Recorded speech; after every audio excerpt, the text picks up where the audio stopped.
How to read annual report. This is video number 5. As a part of financial statements, you will also have this notes to accounts. This is an integral part of financial statement. Why? Because this is going to give you detailed explanation as well as additional information. If you look at the core financial statements, that is income statement, balance sheet, cash flows, they're all going to be full of numbers. So to complement them, various explanation is required, additional information required. That's what this notes to account does. It will give you clarification and detail for various items. A classic example can be inventory itself.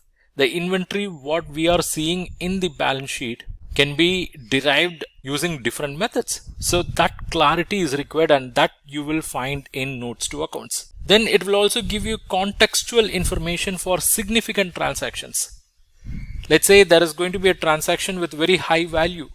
Then what is the transaction, how it happened can be explained. For example, a significant amount of forex loss or gain. Then it's in this notes to accounts you will find accounting policies. Accounting policies are very important because that will influence the profit or loss or even the financial position. Then this notes to account will also have breakdown of complex items, and it is in this notes to account contingent liabilities are going to be revealed.